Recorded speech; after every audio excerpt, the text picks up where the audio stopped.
Sehingga, atau tidak bisa? Oh, bisa. Ini Innocentius dari prodi mana? Boleh perkenalkan diri mungkin? Mungkin ada kendala sinyal ya atau apa. Ini kita nunggu sampai jam 10 ya teman-teman untuk peserta lain untuk bergabung ya. Jadi kalau ada teman yang belum bergabung, mohon bantuannya ya, diingatkan. Itu sudah dikirim lewat email ya, link Zoom-nya, dan juga nanti pembagian kelompok ya, itu nanti untuk di akhir acara. Ini sudah ada banyak teman ya. Ini ada juga beberapa anak 21 sudah ada juga. Nih, selamat pagi Talita. Talita, apa kabar? Pagi Kak, baik. UTS kemarin bagaimana? Juga aman-aman saja atau Ya aman. ada Yang susah sih. nggak ada yang mau curhat atau apa? Ini kita masih bisa curhat di sini sebelum mulai. Mau curhat, mau gibah, nggak apa-apa. Ini ya kita masih nunggu sampai jam 10 ya teman-teman.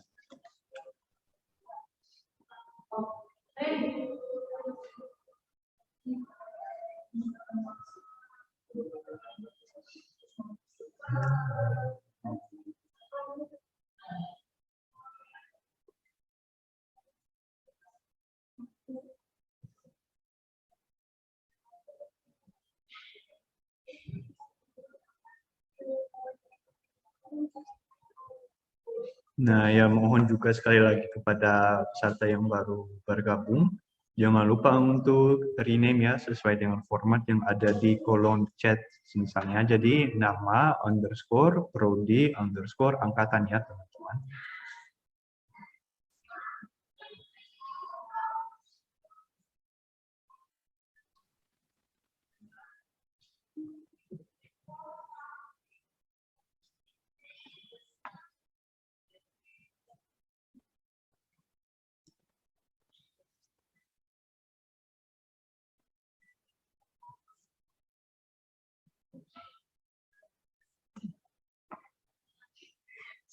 Soal pembagian kelompok diskusi itu semua orang sudah dapat di email ya, jadi itu nanti untuk di akhir acara. Kalau nanti masih bingung atau kendala ya, jangan malu-malu, nanti di chat saja ke saya atau ke panitia yang lainnya. Kalau masih bingung nanti masuk kelompok yang mana.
Sanata Dharma lebih dari sekedar sebuah perguruan tinggi, tetapi merupakan sebuah ekosistem pendidikan yang disiapkan dan dilengkapi berbagai fasilitas dan tata kelola yang baik, yang memungkinkan segenap generasi muda untuk menikmati kegembiraan, kepercayaan diri, serta pertumbuhan yang optimal.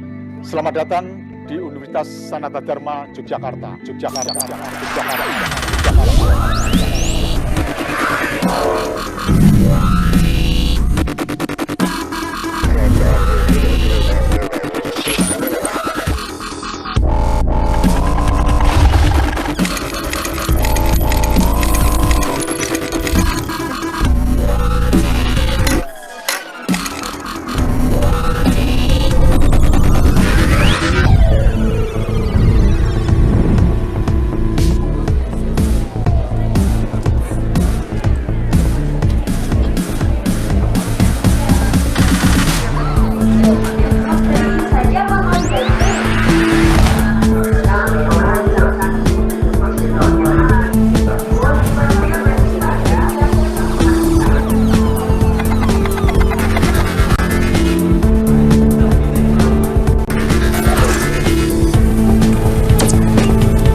Baik, selamat datang sekali lagi teman-teman semua di acara evaluasi dan refleksi pada pagi menjelang siang hari ini. Selamat datang juga kepada Romo dan juga kepada Mbak Dia, saya sudah tadi. Semoga sehat-sehat ya kita semua di sini. Acara pada pagi hari ini bertema kaum muda di tengah arus digital dalam terang UAP atau Universal Apostolic Preferences atau preferensi kerasulan universal ya, kita pakai bahasa Indonesia saja di sini. Nah, mengapa tema ini diangkat? Karena kita melihat bahwa di tengah pandemi kita sedang dibawa oleh perubahan yang sangat cepat ya, dari globalisasi menuju ke digitalisasi. Nah, pada acara evaluasi dan refleksi pada pagi hari ini, kita akan coba untuk mengenal dan merefleksikan diri kita ya, sebagai mahasiswa sekaligus bagian dari masyarakat di tengah arus digital ini. Nah, Universitas Sanata Dharma sebagai universitas yang dikelola oleh Syarikat Yesus mengacu pada UAPI ini ya, untuk mendampingi kaum muda untuk menciptakan masa depan yang penuh harapan ya. Dan juga keberadaannya program Merdeka Belajar Kampus Merdeka adalah upaya dari pemerintah untuk mempersiapkan kita untuk masa digitalisasi ini, dan didukung dengan adanya UAPI ini yang ikut memberikan pedoman untuk menanggapi arus digital ini. Harapannya bahwa setelah acara ini selesai, kita bisa mengenal dan merefleksikan diri kita secara pribadi dan sosial, dan bahwa kita bisa mengaktualisasikan refleksi itu dalam sebuah aksi konkret bersama ya. Nah, yang akan membantu kita untuk mencapai itu pada pagi hari ini adalah Romo Heri Setiawan SJSSMA, Wakaprodi Ilmu Sejarah. Beliau akan memberi pengantar tentang UAP dan tentang program Merdeka Belajar Kampus Merdeka. Kemudian akan ada materi utama dari Mbak Dia Indrawati SS Ampung. Beliau adalah lulusan S1 Ilmu Sejarah Universitas Sanata Dharma pada tahun 2010, dan kemudian melanjutkan juga S2 Kajian Budaya di Universitas Sanata Dharma. Beliau adalah penulis novel dan prosa, dan saat ini menjadi redaktur senior di Komik Komunika di bawah Kementerian Kominfo. Nah, perkenalkan, nama saya adalah Max Royakers, biasanya dipanggil Max saja. Saya adalah MC/moderator pada acara hari ini. Saya asli Belanda dan saya juga dari Ilmu Sejarah ya, angkatan 2019. Sebelum kita akan mulai acara ini, kita akan tentu saja membuka dengan berdoa. Terus kemudian kita akan nyanyi, bukan dangdutan, tetapi diikuti dengan sambutan ya. Kemudian akan ada sesi materi dan sesi sharing sebelum kita menutupi acara dengan berdoa lagi. Nah, saya mempersilakan kepada Mbak Yuko untuk memimpin doa pada pagi hari ini. Silakan. Baik, terima kasih atas kesempatannya. Teman-teman, saya akan berdoa menurut agama Katolik. Teman-teman yang selain agama Katolik dapat menyesuaikan. Dalam nama Bapa dan Putra dan Roh Kudus. Amin. Selamat pagi ya Tuhanku Yesus Kristus. Terima kasih karena Engkau telah memberikan kami kesehatan sehingga kami dapat berkumpul di Zoom meeting kali ini dalam acara evaluasi dan refleksi. Ya Tuhan Yesus Kristus, hendaknya Engkau memberkati kami selalu selama berjalannya acara maupun setelah acara selesai. Hanya ke dalam nama-Mu lah kami berdoa. Amin. Dalam nama Bapa dan Putra dan Roh Kudus. Amin. Baik, terima kasih banyak kepada Yuko. Sekarang kita akan lanjut dengan menyanyi lagu Indonesia Raya dan langsung diikuti oleh himne Sanata Dharma ya. Jadi mohon kepada semua peserta untuk bersiap.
Baik, terima kasih. Sekarang kita akan lanjut dengan sambutan. Silakan kepada Ketua Panitia, Benita, untuk memberi sambutan. Selamat pagi. Yang saya hormati Bapak Dr. Ando Silverio Raden Lilik Aji Sampurno M.Hum, selaku Kaprodi Ilmu Sejarah Universitas Sanata Dharma. Yang saya hormati Romo Heri Setiawan SJ SSMA, selaku Wakaprodi Ilmu Sejarah Universitas Sanata Dharma, dan para dosen dan teman-teman yang saya cintai.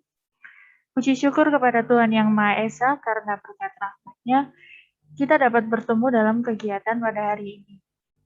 Kegiatan evaluasi dan refleksi 2021 kali ini mengangkat tema kaum muda di tengah arus digital dalam terang UAP, yang bertujuan untuk merefleksikan upaya kaum muda di tengah arus digital dengan konsep UAP, serta memahami keprihatinan sosial yang ada di sekitar kita dalam rangka menciptakan masa depan penuh harapan. Kita berharap teman-teman dapat berpartisipasi aktif guna mensukseskan acara ini. Sekian dari saya, mohon maaf apabila ada salah kata, dan semoga kegiatan ini bermanfaat bagi kita semua. Terima kasih. Baik, terima kasih banyak kepada Benita. Sekarang kita akan lanjut dengan sesi materi ya. Saya mempersilakan kepada Romo Heri Setiawan untuk memberi pengantar tentang UAP dan Merdeka Belajar Kampus Merdeka. Oke, selamat pagi teman-teman semua, para dosen, para tamu undangan gitu ya, termasuk Ibu atau Kak Diah, selamat pagi semuanya. Pertama-tama saya akan memberikan kurang lebih ucapan terima kasih. Terima kasih kepada terlebih kepada Kak Diah ya, alumni kita yang menyediakan waktu dan hendak berbagi pengalaman kepada kita semua tentang bagaimana Kak Diah ini berkembang setelah atau juga selama belajar di tempat kita, tetapi juga bukan hanya itu, dia juga mengembangkan diri dan mengembangkan orang-orang sekelilingnya, berkarya di tengah masyarakat gitu ya. Maka terima kasih kepada Kak Diah yang telah hadir. Terima kasih kepada panitia yang sudah merancang seluruh kegiatan ini. Kegiatan ini adalah kegiatan evaluasi refleksi begitu ya. Biasanya itu tahun-tahun sebelumnya, sebelum COVID melanda begitu ya, Itu kegiatan yang menyenangkan. Karena apa? Karena kita semua itu menginap di luar kampus, lalu kita bisa melakukan permainan, bisa saling akrab satu sama lain, ya. Tapi karena tidak memungkinkan, maka menjadi seperti ini bentuknya. Oke, tidak apa-apa. Maka terima kasih kepada semuanya, juga kepada para mahasiswa yang telah hadir. Saya diminta untuk memberikan pengantar konteks dari tema kita, gitu ya. Saya akan coba share screen.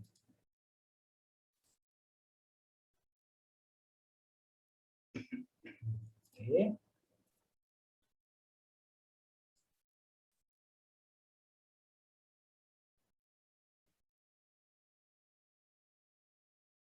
Ya, saya diminta untuk memberikan pengantar tentang konteks kita melakukan evaluasi refleksi ini, terlebih dengan konteks tema ini, kaum muda di tengah perubahan digital dalam terang UAP, gitu ya.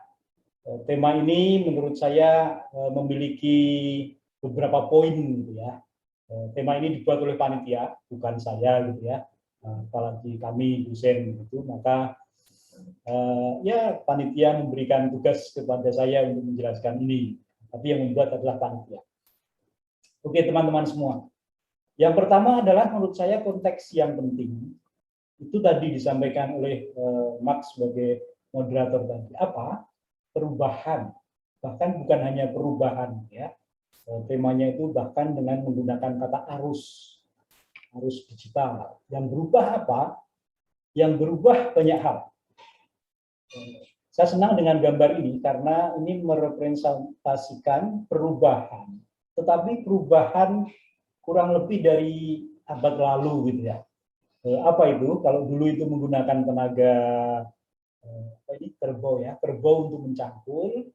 Abad lalu itu berkembang di mana-mana para petani menggunakan mesin seperti ini. Tapi bukan hanya itu menurut saya. Ini perubahan yang terjadi pada abad lalu. Perubahannya lebih kompleks daripada itu, juga daripada ini, bahwa tenaga manusia itu diganti dengan kurang lebih tenaga mesin. Mesinnya seperti ini, lihat, bisa memproduksi sesuatu secara massal, yang mengawasi mungkin cukup 1-2 orang saja, manusia saja. Ada spesifikasi tertentu dalam produksi pabrik begitu, tapi bukan hanya itu. Sekarang itu adalah perubahan yang lebih, katakanlah lebih mendalam, gitu ya. Ini beberapa gambar penting yang menurut saya menarik, gitu ya. Hari-hari ini juga sebenarnya dari tahun-tahun sebelumnya itu sudah diprediksi bahwa akan tiba waktunya robot itu merebut mata pencaharian manusia. Beberapa restoran di Singapura, di Jepang terlebih, 2 negara itu, pelayannya adalah robot, bukan manusia lagi yang melayani. Itu bukan hanya kemajuan tenaga manusia digantikan oleh tenaga mesin begitu, tetapi ini juga dari puluhan tahun yang lalu. Sekarang itu kalau kita lihat itu juga sudah sangat berubah, ya. Saya selalu teringat teman-teman tahun yang lalu begitu. Kemarin saya ceritakan pada waktu pertemuan orang tua. Tahun lalu itu kalau panitia mau mengumpulkan tambahan dana, menjual ini, menjual itu, kan? Menjual barang. Tapi semakin ke sini semakin gampang. Bukan menjual barang, mencari barang, tetapi cukup memposting apa namanya, iklan, poster dari salah satu penjual atau pedagang, gitu ya. Kalau membeli, ada yang membeli karena postingan kita, itu kita mendapatkan uang. Nah, itu hanya untuk menggambarkan bahwa perubahannya sangat cepat, bahwa yang terjadi itu bukan hanya teknologi yang menggantikan perangkatnya, itu menggantikan manusia. Kemampuan mendasar manusia itu, kecerdasan manusia yang katakanlah banyak bagian dari kecerdasan manusia yang digantikan oleh teknologi itu. Nah, maka ada artificial intelligence, bagaimana penyimpulan, bagaimana analisis-analisis itu sudah bisa dengan mudah dikerjakan oleh teknologi, gitu ya. Maka itu yang perubahan terakhir itu yang bagi kita juga bertanya-tanya, apalagi kita yang ada dalam dunia pendidikan. Kalau sekarang diajarkan seperti ini, besok itu tidak akan, kurang lebih tidak akan digunakan lagi, atau bahkan sudah sangat ketinggalan teknologinya. Gitu. Ini terutama yang kanan ini misalnya nih ya, teknologi kecerdasan AI tadi membantu menyelesaikan simfoni nomor 10 Beethoven. Padahal ini seni, seni kemampuan manusia yang lebih mendalam, lebih kompleks daripada keterampilan tangan, gitu ya. Ini simfoni 10 itu kan dibuat oleh Beethoven ketika dia sudah sakit, begitu. Simfoni 9 itu sangat panjang. Kalau teman-teman mendengarkan di YouTube itu bisa 1 jam. Tapi simfoni 10 itu dibuat dan beliau meninggal begitu, tidak diteruskan begitu. Tapi dengan teknologi itu bisa diselesaikan, ya. Bisa menebak kurang lebih akan begini dan begitu. COVID kemarin juga ini ya, COVID itu seperti memotong salah satunya awal-awal itu seperti memotong aktivitas kita, tetapi juga memaksa kita untuk maju berlangkah-langkah dalam banyak hal, lebih dalam teknologi itu. Nah, ini yang sedang kita alami, gitu ya, yang kemudian disebut dengan era industri 4.0, ya. Ketika penggunaan perangkat itu saling terhubung, tercipta atau artificial intelligence tadi itu terbentuk, sehingga banyak nanti tenaga-tenaga manusia itu diganti, bahkan kemampuan manusia itu dikuasai oleh kemampuan teknologi itu. Itu tantangan besar bagi kita. Bagaimana kita pada era ini mau belajar, karena kita sedang berefleksi, maka lebih efektif, lebih pertanyaan-pertanyaan yang mengajak kita untuk berpikir tentang diri kita masing-masing, juga diri kita secara bersama. Itu yang terjadi. Tetapi ada harapan juga bahwa kalau sebelumnya itu ada kekhawatiran bahwa banyak lapangan kerja akan semakin digantikan oleh teknologi, gitu ya. Tapi ada kesempatan yang lain juga tentang tantangan kita, gitu ya, yaitu yang kemudian disebut masyarakat 5.0, gitu ya. Yaitu apa? Bahwa teknologi itu dicipta oleh manusia, dan bagaimana kita berusaha memanusiakan manusia. Teknologi itu bisa memanusiakan manusia, bukan sebaliknya. Belum lama ini kakak saya itu juga cerita ya bagaimana tempat kerjanya yang dulu di depan itu ada 10-an orang, sekarang bisa 3 orang. Karena apa? Karena ada teknologi, ya. Sehingga memang tenaga manusianya itu berkurang. Nah, ini tantangan kita, bagaimana teknologi itu bisa memanusiakan manusia. Tapi kemudian ini hanya contoh ya, masyarakat teknologi 5.0 ini sebenarnya bukan 5.0 persis ya. Saya menemukan misalnya di Malang itu ada seorang bapak-bapak jualan nasi goreng begitu, lalu dia mendapat kecelakaan, dia membuat robot sederhana untuk menggantikan tangan kirinya yang sakit, sehingga nasi goreng itu digoreng dalam hal itu diaduk oleh mesin. Ini tingkat pedagang kaki lima. Nah, bagaimana kita itu akhirnya pertanyaannya menempuh atau melakukan pendidikan di tengah perubahan. Perubahan itu memang katanya memang yang tidak terbantahkan. Keniscayaan itu apa kecuali tidak ada yang lain kecuali adalah perubahan itu sendiri. Ini foto di Kali Kuning atau Kali Adem itu 10 tahun yang lalu, sekarang itu sudah hijau. Ya. Nah, perubahan itu seperti apa namanya? Satu-satunya yang tetap, yang tetap itu adalah perubahan itu, kata Heraklitus ya. Maka, jangan percaya kalau orang itu mengatakan tidak berubah. Manusia selalu berubah, kita berubah. Tadi saya sebutkan bahwa tantangannya adalah bagaimana masyarakat 5.0 itu teknologi itu bisa manusiakan manusia. Dan bukan secara kebetulan, teman-teman, bahwa pendiri kampus kita, Sanadharma itu, Motigartoro itu dengan terkenal dengan konsep pendidikannya, yaitu apa? Memanusiakan manusia muda.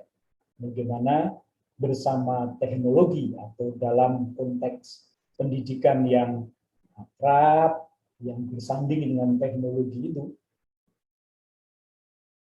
kita semua orang-orang muda, Anda itu manusia muda menjadi semakin manusia. Mungkin itu menjadi poin yang penting. Nah, perubahan tadi bukan hanya terjadi di masyarakat, teman-teman, tetapi juga di lembaga pendidikan, institusi pendidikan, bagaimana pendidikan itu berjalan. Ya.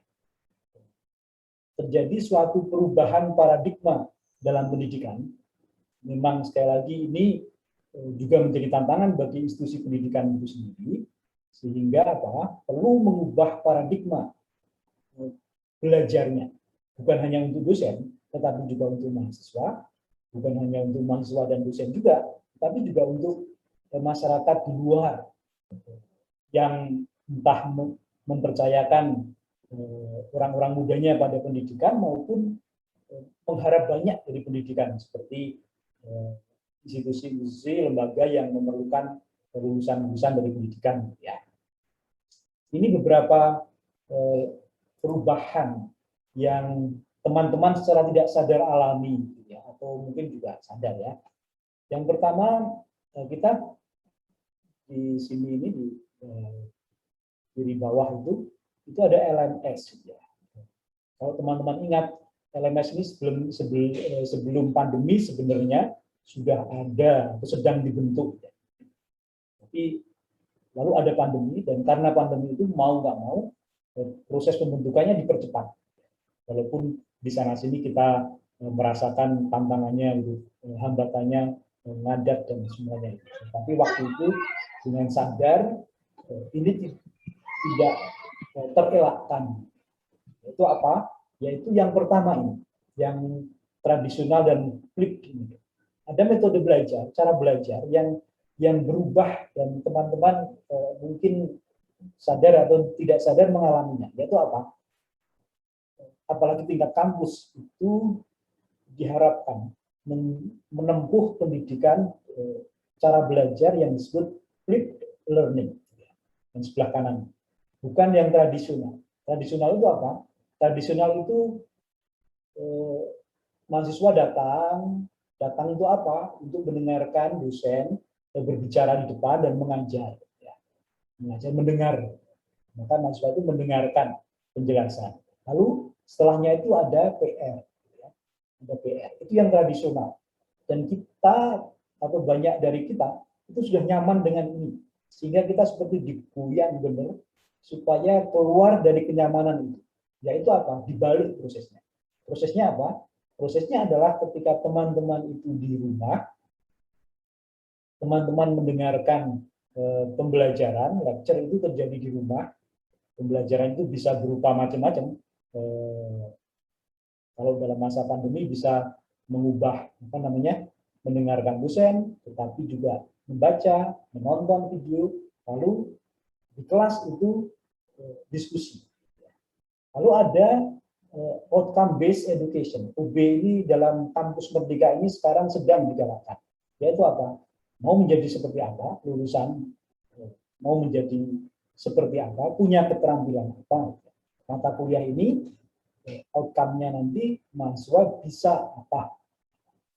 Ya, itu bulan-bulan ini kita semua sedang menggodok itu, sehingga harus bekerja sama dengan banyak pihak untuk makin merancang ini. Maka terjadi perubahan metode belajar. Bukan hanya itu, pandangan kita tentang pendidikan orang yang belajar itu berbeda. Kalau dulu itu orang belajar yang berhasil itu apa? IP-nya tinggi, ya. Tapi sekarang itu lebih kompleks lagi. Yaitu apa?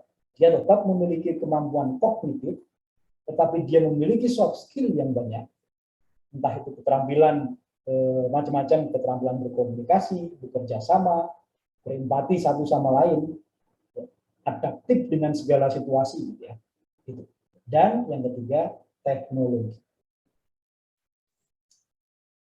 Nah, poin yang ketiga yang tadi disebut UAP itu sebenarnya orientasi dari Serikat Yesus Sahabat Didirikan dan dirambai di organisasi, dijalankan oleh Serikat Yesus, itu saat-saat ini selama 10 tahun ke depan berorientasi pada UAP itu. Nanti saya jelaskan. Tetapi semuanya itu mengarahkan kita semua yang ada dalam pendidikan khususnya itu melakukan atau setia pada tujuan hakiki dari karya itu, yaitu pendidikan. Apa itu? Kita ingin menjadi kompetens, maka semua perubahan-perubahan terlebih metode belajar ini arahnya adalah kita menjadi semakin kompetens. Kompetens itu campuran dari macam-macam lagi, ya. Soft skill, kognitif, lalu kemudian keterampilan yang lain, teknologi, ya. Yang kedua, kemampuan menimbang atau memilah, conscience. Apakah kita bisa memiliki hati nurani untuk memilih yang baik, yang lebih baik bahkan. Dan yang ketiga, itu adalah compassion. Apakah hasil dari pendidikan kita, proses yang kita jalani itu bisa mengarahkan diri pada rasa empati, pada orientasi bagi kebaikan bersama. Dan secara khusus itu dirumuskan dalam UAP, Universal Apostolic Preferences. Dan itu ada 4. Ini menjadi semacam horizon, menjadi paradigma bertindak bagi seluruh institusi, orang-orang yang terlibat dalam karya Serikat Yesus secara global. Yaitu apa? Yang pertama ini berjalan bersama yang tersingkirkan, ya. Ini pengungsi, itu di Jogja ada pendampingan pengungsi, penjelajahan bersama orang muda, mau bersama orang muda, komitmen pada pendampingan orang muda, termasuk pendidikan non akademik juga, ya. Lalu merawat rumah kita bersama, ciptaan alam begitu, kerusakan lingkungan ditengarai menjadi bencana yang ada di depan, gitu, ya. Lalu yang pertama itu adalah menularkan diskresi dan latihan rohani, ini sebagai atau mengasah conscience tadi, ya, mampu menimbang yang baik di antara yang buruk, bahkan yang memilih yang lebih baik di antara yang baik. Nah, ini menjadi cara pandang kita, paradigma kita, walaupun kita tidak berurusan langsung dengan orang miskin, bumi, ya, tapi ini bisa menjadi perspektif kita dalam bertindak. Nah, ini kesimpulan saya yang terakhir. Kalau ada 3 hal tadi, masyarakat berubah, kemudian pendidikan pun mau nggak mau digoyang untuk berubah. Kemudian Serikat Yesus di mana siapa yang kurang lebih menyemangati kampus kita itu juga sedang berubah, gitu, ya, sedang berbenah dengan orientasinya itu. Maka sepertinya ini refleksi sementara saja. Bagi kita adalah kesetiaan, terlebih kesetiaan kreatif, ya. Setia tapi terus ditarik menarik, gitu, ya. Untuk apa? Untuk menghidupi tegangan konflik, tapi konflik yang maju terus memilih yang lebih baik. Untuk apa? Untuk mereformasi diri, untuk bisa menjadi lebih baik lagi, lebih baik lagi, lebih baik lagi. Ini berbeda dengan ambisius, ya, tapi tidak puas pada sesuatu capaian sekarang, tapi maunya lebih. Lalu tantangan kita itu, baik itu teknologi yang kita pelajari sekitar kita juga, yang mau kita kembangkan itu bukan pertama-tama untuk kita, untuk kelompok kita, tetapi untuk kebaikan bersama, komitmen pada kebaikan bersama. Ini refleksi pribadi saya. Teman-teman nanti bisa berdiskusi dengan cara yang berbeda, dengan paradigma yang berbeda juga, maka silahkan melanjutkannya. Itu dari saya. Terima kasih banyak. Selamat pagi semua. Wah, terima kasih banyak Romo Heri atas konteksnya, ini saya kira sangat menarik ya, dan juga sangat membantu kita untuk berefleksi diri kita ya. Nah, sebelum kita akan lanjut dengan materi utama, akan ada video dulu dari teman-teman dari PSIBK ya, teman-teman tuli, sebagai bahan refleksi juga pada pagi hari ini. Videonya memang tidak ada suara ya teman-teman, jadi kalau nggak ada suara ya jangan bingung. Nah, silakan untuk putar videonya.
Baik, terima kasih banyak.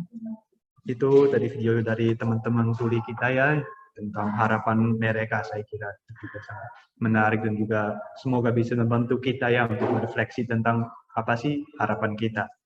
Nah, sekarang kita akan lanjut ke materi utama dari Mbak Dia. Selamat pagi Mbak Dia. Pagi, Max. Oh iya, silakan kepada Mbak Dia untuk memaparkan materi. Baik, terima kasih. Selamat pagi, Romo Heri, Pak Rio, dan para dosen, juga teman-teman semua. Mungkin bisa dibantu share screen ya, teman panitia. Sebelumnya saya memperkenalkan diri, tadi sudah diperkenalkan juga oleh Max. Saya lebih sering dipanggil Diah Merta, mahasiswi Ilmu Sejarah Angkatan 2010. Perlu teman-teman tahu, saya kuliah S1 di usia 32 tahun. tidak seperti teman-teman. Sebelumnya saya belajar dan hidup secara otodidak, membaca apa-apa sendiri, belajar sendiri, sambil kemudian belajar menulis ke media, khususnya koran, sejak usia 20-an, sampai kemudian di tahun 2007 saya menerbitkan satu buku novel, judulnya Peri Kecil di Sungai Nipah. Nanti teman-teman bisa search di Google, itu masuk nominasi longlist Katulistiwa Literary Award 2008. Oke. Sebenarnya di sini saya hanya ingin mendongeng ya, tidak bicara seserius Romo Heri tadi. Sebelumnya saya juga ingin mengucapkan selamat Hari Sumpah Pemuda untuk teman-teman, siapa tahu ini bisa menjadi gelora dan semangat tersendiri, nyala apinya. Dari halaman yang pertama ya, dari judulnya boleh? Iya. Saya sebenarnya diminta Pak Rio untuk mendongeng tentang progres saya setelah kuliah dari ilmu sejarah USD, Sanata Dharma itu apa. Kok ujuk-ujuknya saya mengelola ini ya. Kalau bisa dibilang ini cerita anak, cerita yang dikonsumsi oleh anak-anak dan remaja. Tahun 2015 saya pernah diminta bicara di forum Read My Word Festival, itu di North Amsterdam, kampungnya Max, bersama Seno Gembira Aji Dharma dan Laksmi Pamuntjak. Pada panitia dari sana saya minta dipertemukan dengan 100 anak-anak muda di Amsterdam. Kebetulan saya kemudian dipertemukan dengan anak-anak SMA. Saya bertanya kepada mereka, karena kami sempat berbincang dalam forum yang mungkin sekitar 2 jaman, apa persoalan yang dihadapi oleh anak muda Belanda. Karena saya penasaran. Kesimpulannya sebenarnya tidak jauh berbeda dengan teman-teman, anak-anak muda di Indonesia. Bahwa di negeri maju sekalipun, mereka memiliki kecemasan. Cemas pada masa depan, kalau cuma kategori kecemasannya berbeda. Kalau yang saya dapatkan pada forum itu, mereka cemas terbangun di area bom. Kemudian untuk anak-anak imigran, mereka cemas tidak bisa pulang ke kampung halaman, ke tanah kelahiran, rata-rata dari Maroko. Cemas, mata uang mereka jatuh, tidak memiliki nilai. Ini beberapa kecemasan yang ada di benak anak-anak muda di Belanda pada tahun itu. Tahun 2020, siapa sangka nih, kita berhadapan dengan kecemasan semesta, kecemasan bersama. Seluruh elemen di dunia merasakan virus COVID-19 yang melumpuhkan hampir seluruh sendi dan elemen kehidupan. Sesuatu yang bahkan tidak ada dalam bangunan kecemasan anak-anak di Eropa ataupun di Indonesia. Babak ini yang tadi sudah disebut juga oleh Max atau Romo Heri juga tentang perubahan. Zaman berubah, manusia pun dipaksa berubah. Kita dipaksa untuk digital, baik yang sudah melek literasi digital atau yang belum. Semua orang mengalami kesulitan yang nyaris sama. Hanya kita tahu bagaimana masing-masing orang akan menyikapinya secara berbeda. Kita kemudian juga lebih mengetahui bahwa ada bangunan bernegara kita yang memiliki titik lemah. Kita jadi tahu karakter manusia seperti apa kita. Apakah egois, memiliki empati, berinovasi, kreatif, adaptif, atau malah jadi manusia yang pesimis. Sebenarnya apa hubungannya semua itu jika dikembalikan pada konteks keilmuan sejarah? Kalau pertanyaannya yang paling sering muncul pas awal-awal kuliah kan, mau jadi apa, bisa apa, menjanjikan tidak untuk masa depan. Saya di sini mau berbagi semacam peta kecil saja dari perjalanan hidup saya sebagai alumni ilmu sejarah. Karena kalau saya pas memilih ilmu sejarah di Sanata Dharma itu Pertama, karena salah satu universitas yang menerima usia di atas 30 adalah Sanata Dharma. Terima kasih. Yang kedua adalah kebutuhan saya. Saya butuh ilmu sejarah pada saat itu adalah untuk mengupgrade pengetahuan saya sebagai seorang penulis. Saya tidak mau menjadi penulis yang berpikiran dangkal atau kehilangan ide-ide dan gagasan. Maka pilihannya adalah ilmu sejarah. Ada satu hal yang sering diabaikan, bahkan oleh manusia dalam hidup ini menurut saya. Next. Iya, ini adalah kesadaran pada ruang. Saya kasih contohnya, sebenarnya pasti teman-teman semua sudah tahu, peta. Banyak orang tidak sadar ia berada di mana. Jadi, saya kuliah di ilmu sejarah. Ilmu sejarah ini adalah ruang. Kesadaran pada ruang, kesadaran pada di mana saya berada, ini akan mengantisipasi apa keunggulan dari ruangan ini. Apa yang bisa dikuasai dari ruang ini. Apa yang bisa direbut, dikembangkan dari ruang ini. Kalau bisa memiliki kesadaran itu, hasilnya adalah orang yang memiliki kompetensi unggul. Kalau teman-teman sadar, teman-teman berada di ruang yang memiliki kekayaan sejarah, maka teman-teman akan memiliki keunggulan di bidang sejarah. Apa saja? Nah, kalau ini dilakukan dengan kesadaran pada ruang, nilai yang teman-teman peroleh akan lebih.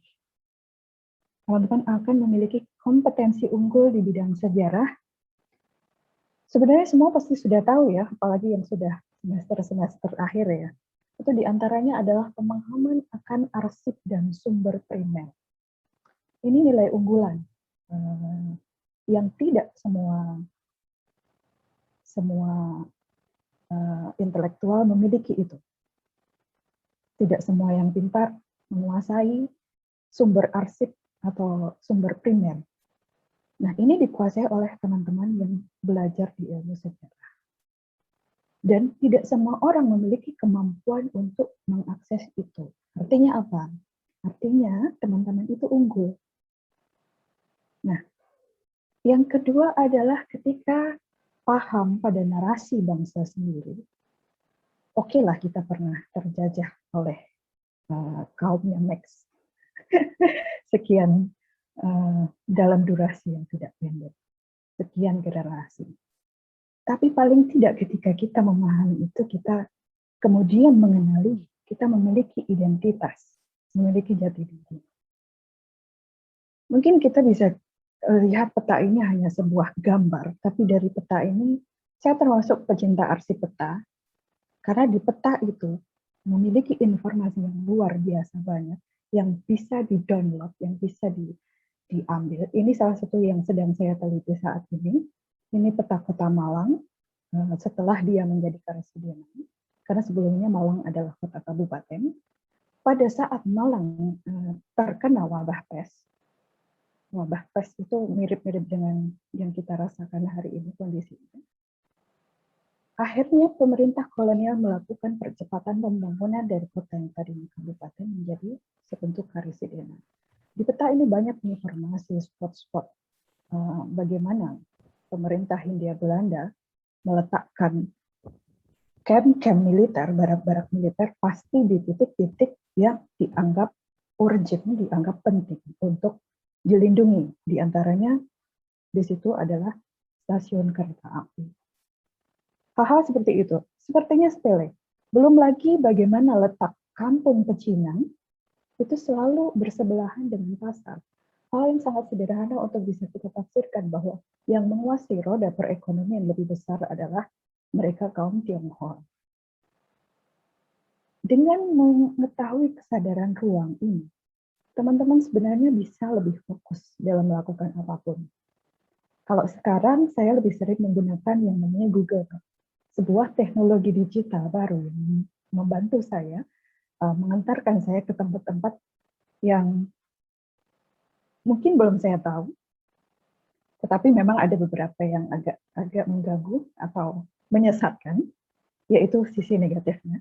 Tetapi ini satu teknologi yang sebenarnya membuat kita fokus, straight to the point, ke arah mana sebenarnya kita ingin menuju. Kalau kita sudah memiliki kesadaran ruang, sudah tahu nih, saya di ilmu sejarah, ketika itu kan bukan pilihan pertama. Nah, itu kegalauan anak muda ya, yang menurut saya harus dikembalikan. Apakah kamu mau keluar dari ruangan itu, atau kamu menyadari ruangan itu adalah memiliki sebuah aset yang bisa meningkatkan kapasitas diri kamu menjadi sesuatu yang lebih berdaya.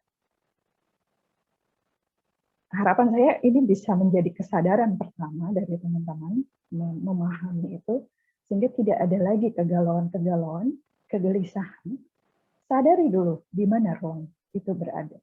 Yang kedua, next. Ini berpengaruh dengan mentalitas, pola pikir. Sorry ya, nanti kalau Max agak saya singgung. karena mau tidak mau kalau bicara produk kolonial ya siapa lagi. Nah, ini salah satu foto yang menjadi kajian saya selama saya kuliah di S2 ya, hanya salah satu. Tentang bagaimana sebenarnya mentality under atau inferioritas kita sebagai manusia itu diciptakan oleh narasi Eropa lewat orientalisme. Ini dilakukan secara masif dan terstruktur hingga ke produk-produk budaya, mulai dari foto, lukisan, sketsa, kartu pos, drama, kostum, hingga ke ranah pendidikan. Makanya sulit sekali kita keluar dari mental inferior. Mungkin butuh dekade 200 tahun ke depan lagi supaya menjadi superior mungkin ya. Tetapi saya karena ini problemnya adalah inferior kompleks. Yang tandingannya, karena ini produk budaya, semestinya tandingannya adalah produk budaya juga yang memiliki kekuatan nilai-nilai superior. Kalau saya merujuk ke Barthes itu mitos dilawannya ya dengan mitos. Kalau dekolonisasinya hanya di wacana pendidikan, khususnya kampus, universitas, nah yang bawah ini, yang anak-anak tidak mengalami edukasi itu, tidak memiliki produk-produk itu, ya akan sangat sulit mengubah mental inferior. Ini sebenarnya problem besar, tetapi ya paling tidak, kenapa kemudian saya memilih berkontribusi berada di ruang yang tidak dianggap bernilai, dalam tanda kutip, kayak komik, kemudian animasi. Komik adalah produk budaya yang hari ini diminati oleh anak-anak. Sementara yang beredar di pasaran rata-rata adalah komik yang value atau nilai yang ada di dalamnya itu kurang memberikan bayangan edukasi yang maksimal seperti yang saya bayangkan. Hanya mungkin hiburan lebih banyak ya, apalagi di Instagram. Nah, dari mentalitas ini, kalau teman-teman sudah bisa keluar dari mental inferior, bagaimana caranya keluar? Bikin diri kita kompeten. Kompeten. Kalau di ilmu sejarah saya dulu yang saya pelajari betul-betul adalah arsip, memahami arsip, memetakan arsip. Karena setelah saya bisa melacak arsip dengan gampang, karena basic saya menulisnya akan jauh lebih mudah. Nah, ketika kita sudah memiliki kompetensi secara tidak langsung, kita tidak akan minder berhadapan dengan siapapun, meskipun kita bukan orang yang terkenal atau dikenal. Sebagai person, kita sudah memiliki identitas, tidak butuh dilengkapi oleh Hermes atau Ferrari atau apapun. Kita sudah meyakini diri kita sebagai sosok yang memiliki kemampuan. Nah, dalam dunia digital, kita bukan hanya sekedar sebagai penonton, tapi mampu meng-create sesuatu, mampu menyumbangkan sesuatu bagi follower kita. Tidak harus follower yang banyak. Follower yang kecil pun ketika kita bisa atau kita mampu mendeliver sesuatu yang mungkin memberi sedikit nilai, itu saya pikir itu adalah kerja produsen, memproduksi. Meskipun apa yang kita sounding kadang-kadang juga bersumber dari pihak yang lain, tetapi mungkin kita harus sampaikan juga ini berasal dari ini. Nah, pola pikir atau mentalitas superior ini dibangun awalnya hanya dari mimpi. Seperti generasi 28, Sumpah Pemuda itu kan semua juga dibangun dari mimpi. Mimpi yang kemudian bisa dikoneksikan, disatukan. Sehingga itu memunculkan harapan, optimisme, hingga lahirlah kesadaran bahwa perlu loh kita melakukan Sumpah Pemuda, perlu loh kita melakukan gerakan ini. Setelah itu apa? Kerja. Spirit kerja keras, disiplin, belajar. Tadi yang disampaikan oleh Romo Heri itu ya kesetiaan mereformasi diri. Jadi kalau sudah sampai pada titik tertentu, seperti yang saya rasakan, mau ngapain lagi? Mau bikin apa lagi? Ini udah selesai, ini sudah jalan. Terus apa lagi? Apa lagi? Nah itu. Maunya lebih, tapi lebih yang ke arah positif dan kalau bisa memberi kontribusi sosial. Setidaknya kita tidak mengganggu atau setidaknya kita tidak mengganggu orang lain. Next. Kembali kepada konteks hidup kita hari ini yang masih diliputi oleh COVID-19 secara historis. Bangsa kita sudah pernah menghadapi yang namanya wabah, ini konteks sosial, 1910, sekarang menjadi fokus belajar saya, karena saya sedang menyelesaikan skenario Dokter Jawa. 1 bulan ini saya belajar dibantu oleh Dirjen Kebudayaan, difasilitasi untuk menulis skenario penulisan film sejarah. Saya bersyukur juga Kementerian Kebudayaan sudah memiliki kesadaran bahwa produk budaya, apalagi yang berbasis sejarah, itu diperlukan untuk membangun identitas kehidupan berbangsa. Nah, kita mesti sebagai manusia yang hidup dalam ranah sosial memahami konteks sosial di mana kita tinggal, di mana kita berada. COVID-19 terus terang menyadarkan bahwa dunia sosial dan ruang hidup kita semakin rapuh. Ekosistem rusak. Hal yang real yang bisa digerakkan untuk memulihkan itu apa? Kita tidak mungkin melakukan gerakan-gerakan besar tanpa dimulai oleh hal-hal kecil. Hal sederhana yang sudah saya lakukan selama 5 tahun ini, mungkin bisa saya share ke teman-teman, adalah saya bikin kompos rumah tangga sendiri. Saya tidak memproduksi sampah,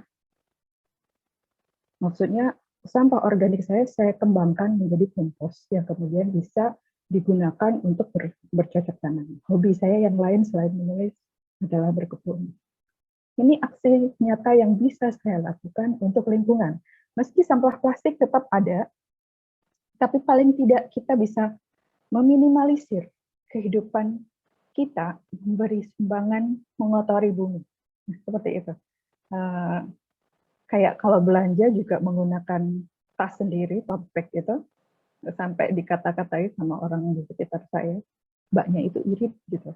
Ya nggak apa-apa. Karena dengan tote bag, belanja saya jadi tidak perlu lebih besar atau lebih banyak dari tote bag yang saya bawa. Itu iritnya di situ. Nah, dengan paham pada konteks sosial, kita jadi juga lebih memahami, karena ini juga mendorong perubahan, apa toh yang bisa kita kembangkan dalam kondisi yang kemudian membuat kita tidak bisa bertemu secara langsung dengan orang-orang. Bagusnya di masa ini, saya bersyukur ada teknologi. Next. Teknologi ini adalah alat. Jangan sampai kita jadi diperalat.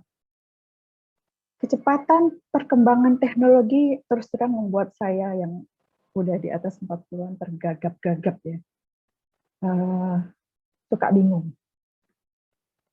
Saya paham anak muda seperti teman-teman adalah juaranya dalam hal ini.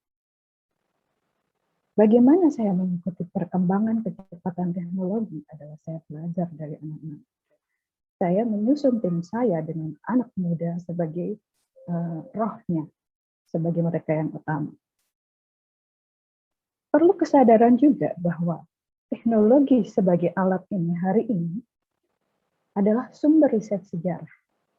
Saya tidak perlu ke Belanda menghabiskan tiket pulang pergi, dan biaya ini itu saya cukup duduk di kamar saya, di meja kerja saya, dan saya bisa masuk ke ruang-ruang yang teman-teman bisa lihat di PPT ini ya. Semoga sudah sering dikunjungi, jadi saya tidak perlu bercerita banyak. Kalau belum dikunjungi, nanti bisa tanya Max, atau teman-teman mengunjungi sendiri. Di situ ada banyak bahan riset sejarah, tapi terus terang, karena saya juga mengikuti salah satu dari itu, hari ini Belanda sendiri mengkurasi arsip-arsip itu. Seperti foto yang pertama tadi, anak kecil dan babu yang duduk di bawah tadi, itu sudah tidak saya temukan pada arsip yang dulu saya jumpai. Kenapa? Saya pikir ini terhubung juga dengan citra yang dibangun oleh mereka. Jadi banyak foto-foto yang kemudian dikurasi untuk tidak ditayangkan. Salah satunya adalah foto-foto perang Aceh, karena sangat tidak manusiawi. Nah, ini arsip itu jelas sudah dikurasi, kita tahu. Makanya kalau menemukan arsip yang memang sesuai dengan minat kita, segera di-download, karena ada kemungkinan arsip digital itu dalam 5 tahun ke depan akan mengalami kurasi sesuai dengan kebutuhan, sesuai dengan perkembangan, sesuai dengan cita yang ingin dibangun oleh mereka yang memiliki arsip. Dengan teknologi ini, untuk buku, kebetulan saya sudah menulis satu buku familiografi, ini Batika, ini hasil belajar saya di ilmu sejarah. Saya praktekkan untuk menulis biografi atau familiografi tentang pengusaha batik di Pekalongan. Arsip ini, arsip batik ini saya beli dari Moma seharga 1 juta satu foto.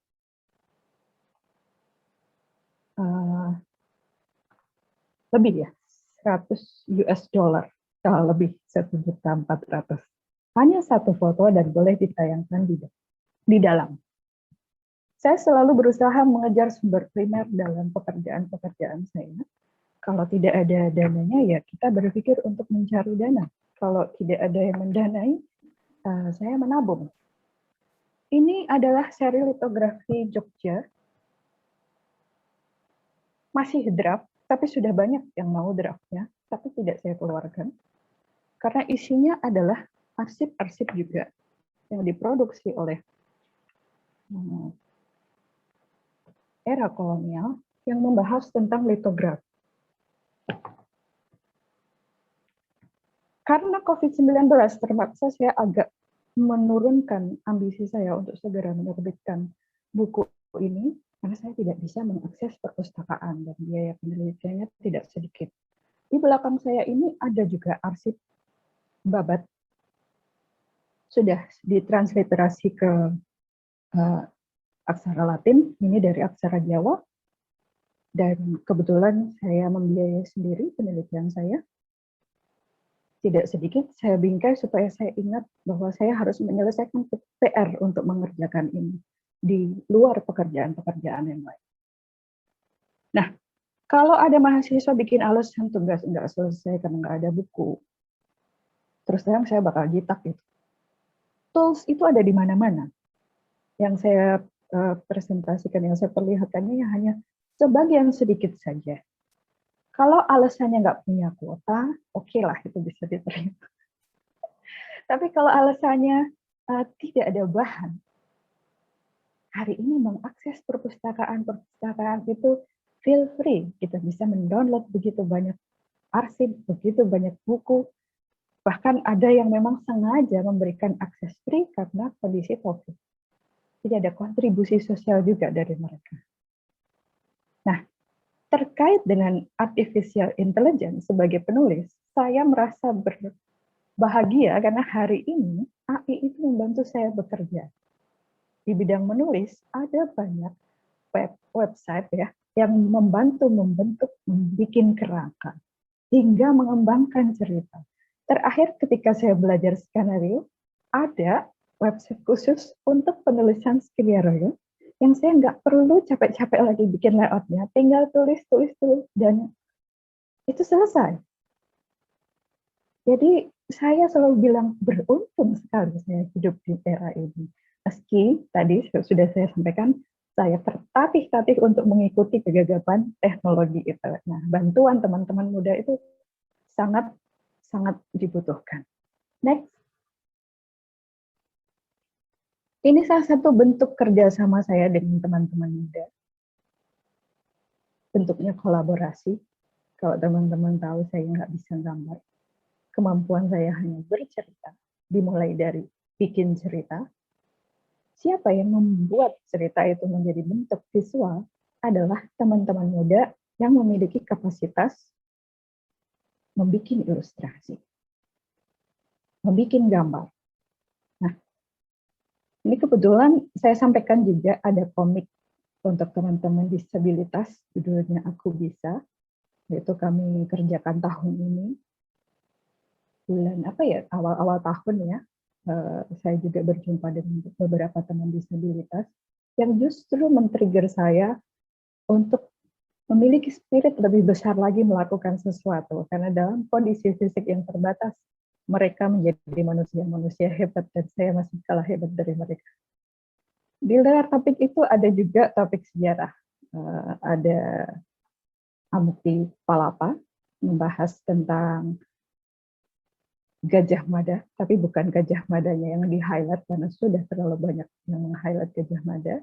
Jadi saya melihat 7 Hara.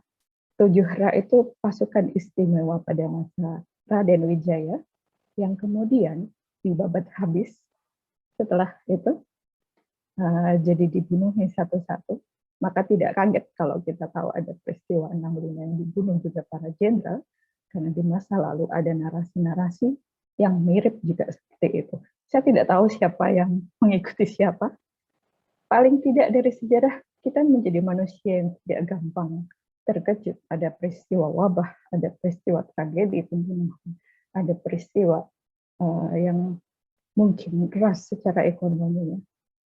Karena itu sebenarnya bagian dari siklus yang harus tetap dihadapi dalam kita hidup bersama. Nah, bagaimana kemudian kerja kolaborasi ini memiliki begitu banyak kekayaan, tidak hanya dari tema, tapi juga tahun ini kami sudah hampir menyelesaikan 29 komik. Dan saya bukan komikus. Saya belajar dari 2010 ketika awal saya kuliah di ilmu sejarah, bagaimana membangun karakter dengan seorang teman dari ISI, dari Deskomkis. Ada 6 bulan, belajarnya cuma seminggu sekali. Kami ketemu bersama di sebuah kafe, mungkin dua jaman. Itu. Nah, dari situ saya tahu bagaimana mengemas sebuah produk komik. Maka saya memiliki keberanian untuk berkolaborasi. Kebetulan dipanggil ke Jakarta 2018 akhir untuk dan kami memproduksi mulai 2019 sampai sekarang. Next. Mohon interupsinya, Mbak. Nah, ini produk yang selanjutnya juga kolaborasi. Kalau komik itu hanya sekitar 5 orang timnya, kalau animasi lebih dari 10 orang yang bekerja. Jadi next. Lanjut. Nah, bagaimana saya bisa melahirkan produk itu? Jawabannya adalah leadership. Selain kolaborasi, harus ada sosok yang berani muncul menjadi leader. Leader ini yang bertanggung jawab pada banyak persoalan. Mungkin leader tidak banyak bekerja, tetapi dia menguasai banyak hal-hal yang termasuk urusan teknis dan mampu memberikan solusi. Kebetulan kalau soal leadership saya pernah dikirim juga oleh Sanata Dharma ke Jepang di Global Leadership Program yang pertama itu di Jepang. Dari sana saya belajar mereka memiliki kebiasaan pada hal-hal kecil, orang Jepang itu, pada perkara-perkara kecil. Salah satunya yang saya bawa pulang waktu itu ke Sanata Dharma adalah membereskan ruangan setelah ada event.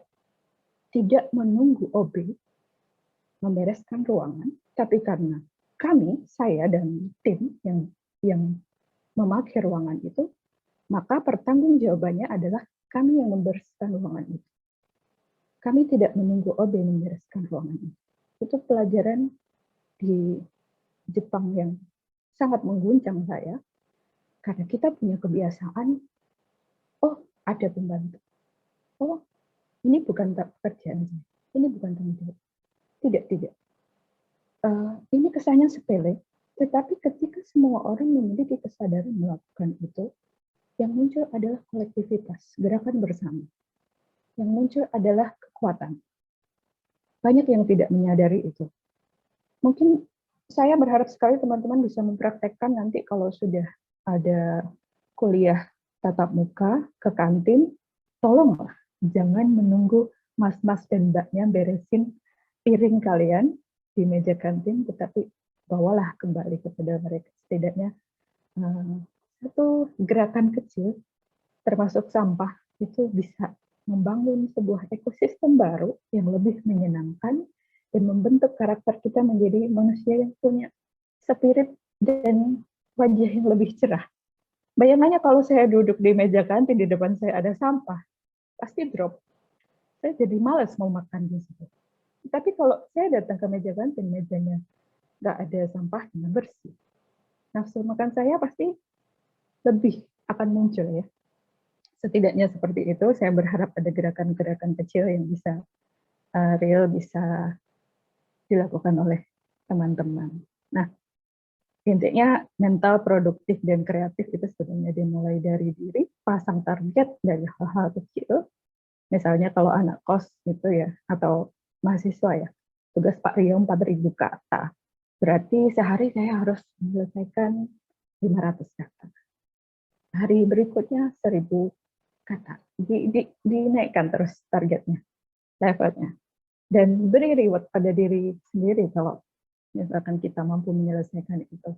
Dan jangan bikin excuse karena mood, baper. Itu hanya atau karena distraksi. Nah, ini hari ini karena teknologi distraksi ada di mana-mana. Semoga teman-teman bisa lebih fokus dengan guiding yang pertama saya tadi, peta. Gunakan peta, ciptakan peta sendiri, peta kamu ke depannya. Jadi apa?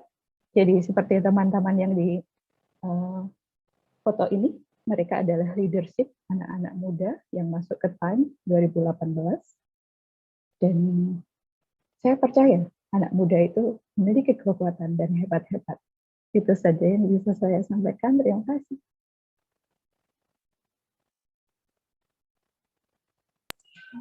Baik, terima kasih banyak.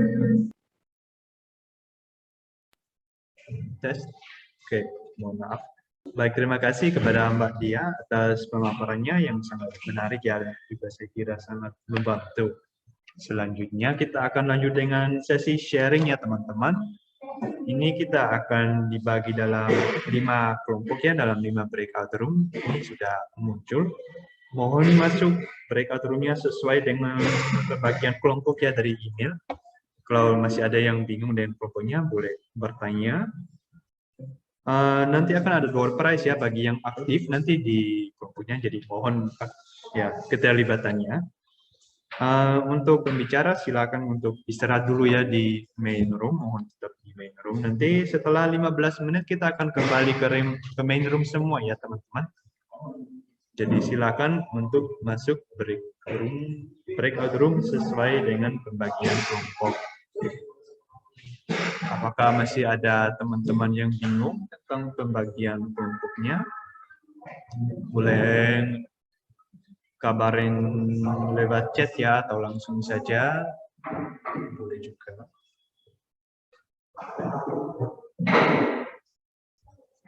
Nanti di breakout room akan dibantu ya sama panitia. Mereka yang nanti akan memimpin diskusinya.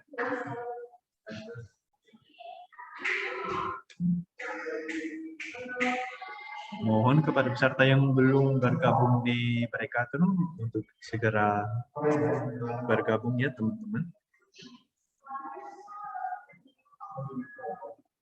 Nanti setelah 15 menit kita akan kembali lagi ke main room semua.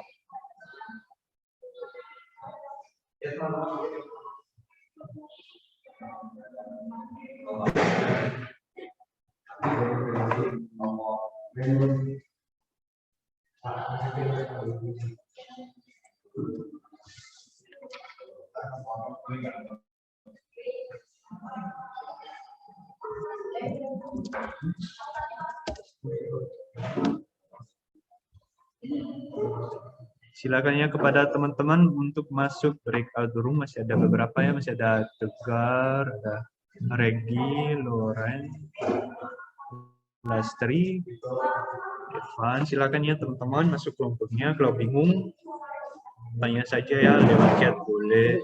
Gimana Max? Masuknya kelompok 5 Max. Gak ada Ya, invite. kamu masuk kelompok 5. How to join? Oh, itu di bawah di sebelah share screen dan record ada breakout room ya. Kamu klik itu, terus kamu scroll ke bawah ke kelompokmu, kelompok 5, terus kamu klik join ya di situ. Gak ada Max. Meeting setting ya? Di HP harusnya, kalau di HP berbeda mungkin ya, itu harus harus diatur gitu oleh panitia. Kalau di HP nggak muncul kah? Sebentar, aku coba. Yang muncul Max. Aku coba manual ya. Nah, kamu ke. Oke. Sudah. Silakan kepada teman-teman yang belum bergabung. Ini Ivan. Silakan ya kepada Ivan.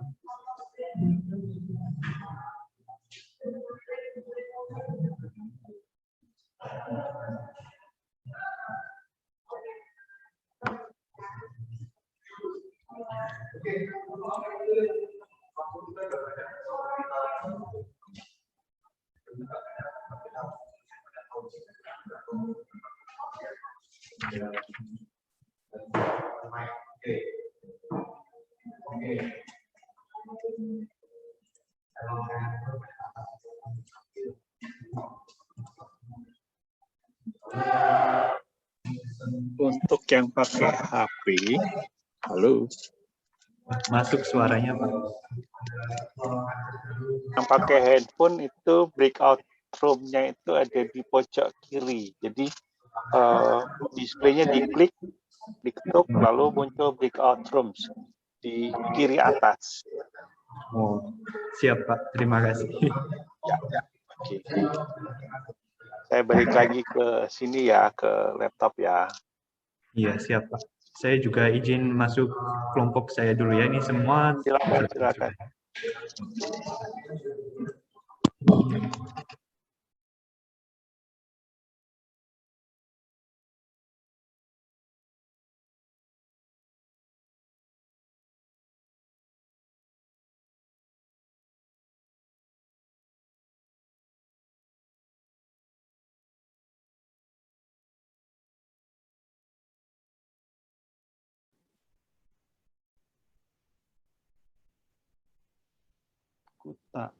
Halo, aku live dari sini dulu, aku ganti alat lagi ya, sorry kalau yang ini agak repot. Sebentar.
Oke, baik. Terima kasih banyak teman-teman atas keterlibatannya ya dalam breakout room-nya.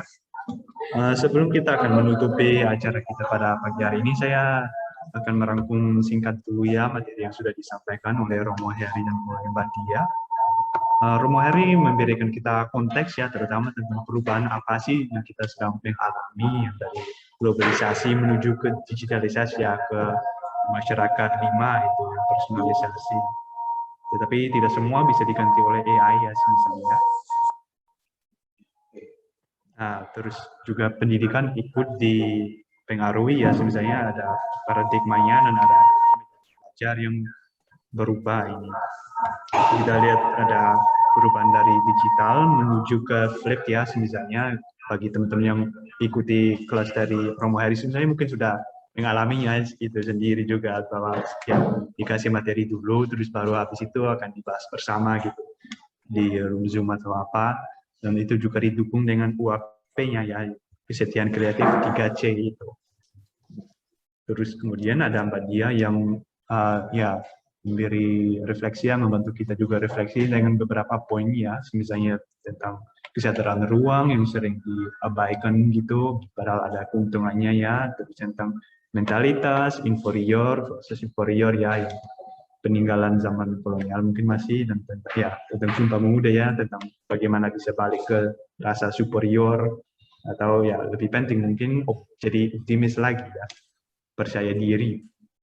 Kemudian juga tentang konteks sosial, tentang gerakan sosial, bagaimana kita bisa menjaga alam, lingkungan, lawan sampah ya, dan juga tentang teknologi yang sebagai alat, bahwa ya jangan ya dialatkan oleh teknologi ya, dan juga tentang pengalaman Mbak Dia sendiri dalam kolaborasi dan leadership ya.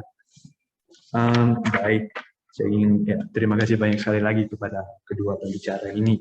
Saya ingin juga mengingatkan semua teman, nanti pada minggu depan pada tanggal 6 November kita akan mengadakan aksi sosial bersama ya, jadi mohon partisipasinya juga minggu depan. Info dan link pendaftaran akan menyusul ya, karena panitia perlu refleksi dulu tentang refleksi kalian tentang materi refleksi hari ini.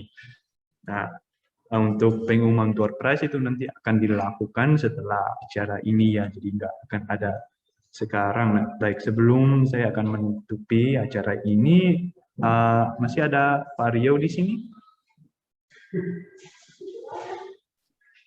Pak Rio, apakah Pak Rio Nggak masih? ada. Oh, di sini Pak Rio. Pakai topi. Halo Pak Rio. Hai. Kangen ya? Dia lama gak ketemu.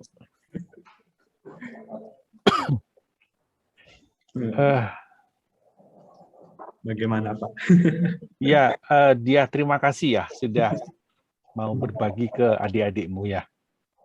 Sama-sama. Keren lah. Tadi aku sambil dengerin ini, masanya sambil apa namanya ngikutin yang Birama. Jadi tradisi Sanata Dharma udah 2 tahun terakhir ini kan sebetulnya tradisi itu udah lama, dialog dosen dengan mahasiswa. Nah, kali ini tapi 2 tahun terakhir itu Birama itu di tingkat rektorat. Jadi seluruh pejabat itu ketua program studi sampai ke rektorat itu diajak diskusi di situ dari hasil studi mahasiswa. Surveinya seperti apa tentang pembelajaran selama 1 tahun terakhir ini. Jadi kita harus mendengarkan mereka maunya apa gitu kan. Ya, semuanya buat kebaikan kita semua gitu. Iya, terima kasih ya dia. Kapan-kapan mungkin suatu ketika malah kamu ini deh, nanti bantuin prodi deh. Saya mintanya dipanggil soalnya orangnya. Aduh, Oh siap lah. Nanti nggak terbiasa suatu ketika apply, masa Pak, kualifikasi kuliah umum deh. Gitu ya. Tidak terbiasa apply di mana-mana. Nggak pede kalau apply ditolak, nangis. Iya, kasih kuliah umum atau apa. Ya, itu. Tapi keren. Karena memang ya meskipun kita belajar sejarah itu ya, saya sih kadang-kadang ini ya minta ke teman-teman tuh, Bu ya kamu kalau belajar sejarah itu ya jangan jadi sejarawan ini beneran gitu kan. Artinya masih pakai apa log batu gitu kan, batu tulis gitu, janganlah. Kita meskipun sejarah kita harus melek teknologi gitu. Jadi pengalaman saya ketika saya mengajar di TI itu juga mereka malah kaget. Loh kok Pak Rio sudah pakai iPad gitu kan waktu itu. Padahal yang lainnya belum pakai. Termasuk dosennya nggak pakai gitu, cuman Pak Rio waktu itu. Ya seperti itu. Jadi jangan pernah minder ya. Betul apa yang dibilang Mbak Diah tadi. Jangan pernah minder. Gitu. Jadi kita memang harus tetap kita harus punya ini, jadi percaya diri yang tinggi, karena kita punya kompetensi yang kita miliki. Jadi jangan pernah jadi orang minder. Rugi. Banget. Punya minder wardeg itu sangat merugikan ya, Max ya. Tidak bagus itu penyakit psikologis yang sangat buruk. Itu. Baik, itu aja. Terima kasih ya dia sekali lagi. Sama-sama, Pak Rio. Monggo, Max. Oke, baik Pak. Terima kasih banyak.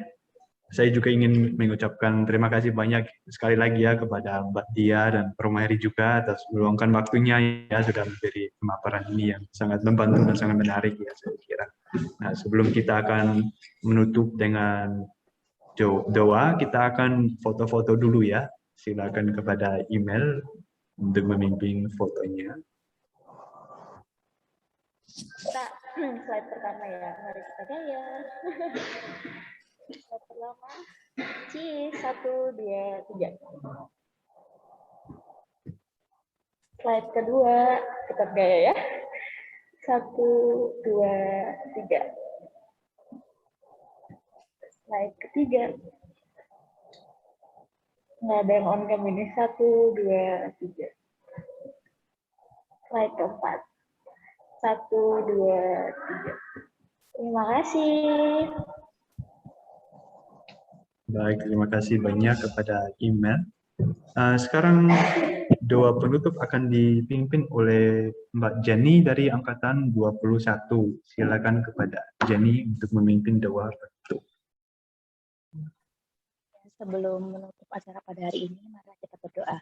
Saya akan memimpin doa secara Katolik, yang beragama lain boleh menyesuaikan. Karena Bapa dan Putra dan Kudus. Ya Tuhan, terima kasih atas penyertaan-Mu dari awal hingga akhir acara pada hari ini. Kiranya Engkau berkenan memberkati semua yang telah kami pelajari pada hari ini, sehingga dapat berguna bagi kami. Sekarang kami akan melanjutkan kegiatan kami masing-masing. Lindungilah dan berkatilah kami selalu. Amin. Bapa dan Putra dan Roh Kudus. Baik, terima kasih banyak atas doanya. Sampai situ aja sih teman-teman. Sampai ketemu minggu depan ya. Semoga tanggal 6 November seperti sudah disampaikan, link pendaftaran akan menyusul ya, dan informasi yang lain. Sampai ketemu minggu depan ya teman-teman. Dadah. Terima kasih. Terima kasih. Salam sehat. Terima kasih Kak. Terima kasih Mbak Dia. Terima kasih. Terima kasih Pak. Terima kasih ya Dadah, teman-teman ya. Dionis. Dadah. Terima kasih teman-teman. Terima kasih Itu Mbak teman-teman. Dia, Rowo, Terima kasih Terima kasih semuanya. Mbak Mbak Dia. Dio. Hadiahnya belum ya tadi ya? bisa live. Surprise-nya belum ya? Salam dari Lupa Surprise itu. akan dihubungi lewat Humas ya, divisi Humas nanti akan menghubungi.